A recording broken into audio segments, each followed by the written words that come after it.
What do we think we should be doing? What advice can we give to the Muslims to make sure that we protect the iman of the next generation and to counter this rise of irreligiosity and agnosticism and atheism?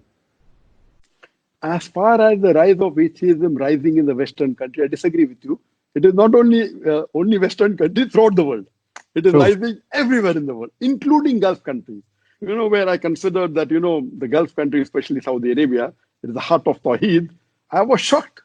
It was in 2014. They asked me to give a lecture on atheism. Does God exist? I was shocked.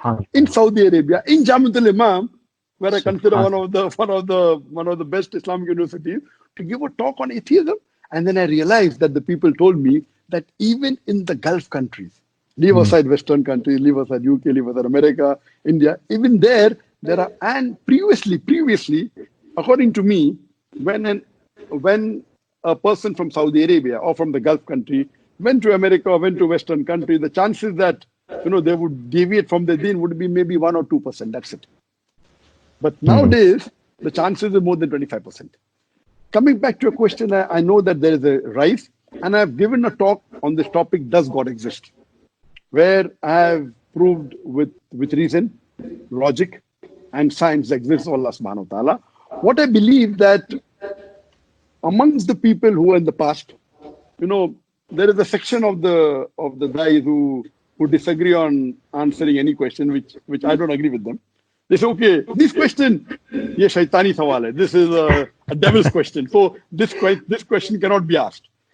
So they disagree on answering questions when anyone raises against the Quran. Where I'm concerned, if I find a book which is written against the Quran and a book written in favor of Quran, I will first buy the book written against the Quran to know how are they attacking the Quran.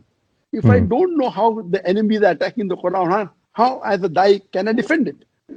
So what we realize that many questions like which our younger generation asks, our older generation used to disagree replying, saying that this will take away from the deen, which I disagree. Number one, we should stop saying do not answer questions which are a Satan's question. I said, no, you can answer any question. A question can be illogical, fine.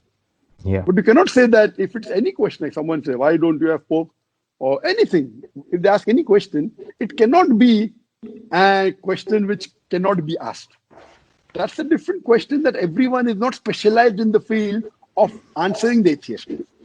So one thing is we should encourage questions, let it be anything under the sun. But everyone is not specialized in replying.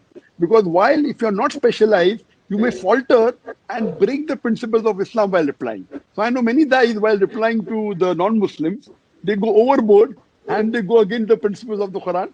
They go against the verses of the